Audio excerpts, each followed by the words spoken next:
Hi, it's time for another verb of the day. Today's verb is wear.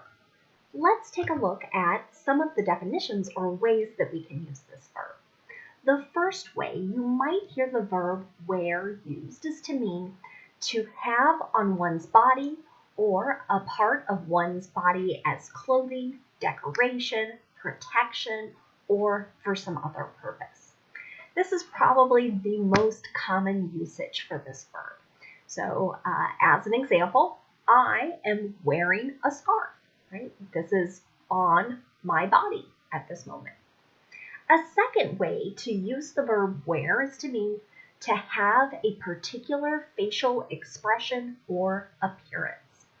So with this definition, you might see examples of this in literature or stories where a character is described as always wearing a smile on his or her face, or wearing a frown or some other type of facial expression. A third way you might hear the verb wear used is to have one's hair cut or arranged in a specific style. I can say that I have been wearing my hair much longer than normal during this pandemic because I made the decision to not go to salons out of safety, both for my own and the people who might be helping me or taking care of my hair. You should know that wear is an irregular verb. To make the progressive tense, all we need to do is add ing to form wearing. The past tense form of this verb is spelled W-O-R-E and it's pronounced wore. The participle form is written W-O-R-N and is pronounced worn. Now let's take a look at some phrasal verbs that use the verb wear. The first one we're going to look at today is wear away. And this means that something is eroding or being removed gradually. Let's take a look at an example of this usage. The paint on the porch has worn away. So if you think about various things that might be outside and they're receiving sunlight and snow and rain, it can have an effect on the paint so that the paint begins to chip or maybe the color of it fades a bit as well. So it could be a combination of these things. So the paint in this case has been wearing away. Another phrasal verb you might hear is to wear someone down or wear something down, and it can mean to make something weaker. Here's an example of this. The stress of his job is wearing him down. Okay? So maybe physically he's just not as strong. Another phrasal verb you might hear is wear off. This means that something is stopping having a particular effect. Here's an example sentence. The anesthetic wore off and my tooth started hurting. So in this particular example, right, maybe someone visited a dentist, they received a shot to numb the area so that the dentist could work and the patient wouldn't be in pain and moving or flinching too much as the dentist tried to work. And in this case, the medication is beginning to stop having this effect. The next phrasal verb we'll take a look at is wear out. This can have a couple different meanings. The first is to use something until it stops working. Here's an example. She played the VHS so many times that she wore the tape out. So this is a really old example, and I would say if you're under 20 and watching this video, you might not know what a VHS is, but before DVDs, this is how many people watched taped material, so movies, TV shows, etc. The next usage for wear out is to mean to make someone feel very tired. Here's an example of that. Taking care of two sick kids wore out the young mother. So And I think many of us could imagine, right? Anytime you were taking care of many sick people, it could be exhausting. It could make someone feel very tired. Now, we're going to do something a little different in today's video. Normally, what you see me do is practice our verb of the day in a couple different tenses. We do affirmative sentences, negative sentences, yes and no questions. And I received a request to practice another form of question. So sometimes if you're studying grammar, these might be labeled as WH questions. When I teach, I like to call them more information questions. So the questions we're going to look at today, we cannot say yes or no to. Or if we tried to say yes or no to them, our answers wouldn't make any sense. So the way I like to explain this is the idea is you have to give me more information to answer the question. So today we're going to look at questions in the past tense. And I'm going to illustrate for you here just how we would go about forming this. And the one thing I want to note is this does not apply to the be verb because the be verb is always unique. This is for other verbs, not be. So to begin making a more information type of question in the simple past tense, we're going to start with our question word. A couple examples of this could be when, where, why, what. Right after that, we're going to use the past tense form of do, that's did. Then we'll have our subject, and then the base verb. Okay? So I've got a few examples here, and we can mix and match and make sentences. So I'm going to try and do that. When did you build a new house? Right? So sometimes after the base verb, there'll be more words giving greater context to your question, but there doesn't have to be. You could end the question with just a base verb. So an example of that. Where did they drive? Right? I could say, why did she study?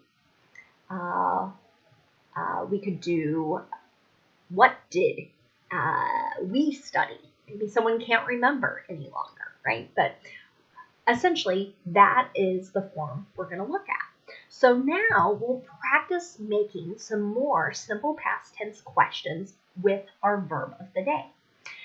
And I thought this was a nice opportunity to also review sort of the purpose of various question words, right? So if you want to ask a question about location, we're going to use the word where. So an example of that would be, where did he wear the suit? Now, you might have heard me there make the same sound twice, right? So with I'm going to point out here with this word, right, and this word, they have the exact same pronunciation, but different spellings and different meanings. Homonyms can make English very confusing, but that's how we would make a question with this. If we wanted to make a question that asked about time, I would use the question word when. And when it can be in reference to a particular time of day, 9 a.m., 6 p.m. It could be in reference to a date or day of the week. It could be a year as well. So here is an example of a more information question about time. When did they wear their hats? Okay. We also have questions that ask about the manner in which someone does, or in this case, since we're talking about the past tense, did something. And we tend to use the question word how for that. How did you wear your hair? Right? So maybe someone's describing going to a very formal event and doing something unique or different. If you want to ask a question to understand someone's reason for doing something, right, we would use the question word why. Why did he wear that shirt to the party? Okay. And then the last sort of group is a determiner, which might not make a lot of sense to you, but that's generally going to be our question word what. Right? So what did she wear? right? We're asking to sort of determine or respond to that particular. Now, you're going to notice in my notes here, I put a little line because the 5 questions we just looked at followed our pattern of question word, did, subject, base verb. The next couple are going to break that pattern just a bit. So another determiner would be the question word which, right? So many times this is asking you to make a choice. So you're going to see which, and then sort of that object. What was someone choosing between? Then we'll see did, then we'll see the subject, then the base verb. So an example of this. Which pair of shoes did you wear? Right? So maybe there's a brown pair and a black pair, and we're asking, make a choice between one or 2 of those. The last structure we're going to look at is if we're asking a question about a person. And in particular, if we're asking about the subject, who or what did the action, okay? So for this, we have a very different structure. You're going to notice our question word, who, right? Then you're going to see the simple past tense form of the verb. Who wore, and then generally in this type of situation, we're going to need some more information here. So who wore the gloves? Who wore that dress, right? We could pick a number of different ways to complete that. That is a little special or unique, and sometimes this can be kind of confusing. So for the most part, again, to kind of recap, we're following this structure of question word, did, subject, base verb. A couple exceptions with that, and a more notable exception with the question word who when we're asking about the subject or person who did an action. Now let's take a look at some words that are related to our verb wear. The first word we're going to look at is just the noun form. So same spelling, same pronunciation. Just like our verb, this can also have a couple different meanings. One meaning for the noun wear is clothing suitable for a particular purpose or of a particular type. As an example of this, you might hear someone who's shopping in a store or a mall say something like, let's go look at the evening wear. You might also hear something similar with sportswear, swimwear. Again, we're sort of describing clothing that is designed for these particular purposes. Evening wear is generally rather fancy. For women, think a lot of dresses, sequins, other things that you might wear to a more formal event. A second usage for the noun wear is damage from continuous use. Another way to think of this, damage from repeatedly using something. So, an example of that. Do the tires have uneven wear? If you're regularly driving a car, I hope you're getting your tires rotated, and this is the reason, right? Our tires become damaged from our continuous use, and it can help to sort of balance out that wear because it might be occurring on one side or in the front versus the back more so than other places. The next word we're going to take a look at is the noun wearer. This is a person who is wearing something as clothing, decoration, or protection. Let's look at an example of this noun in a sentence. The CDC has said face masks benefit the wearer, not just others.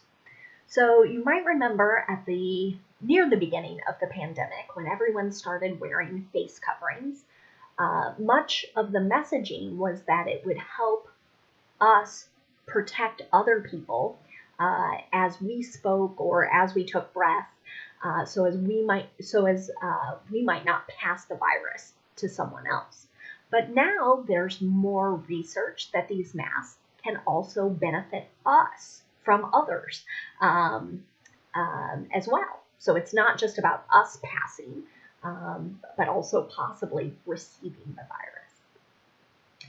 The next word we're going to look at is the adjective wearable.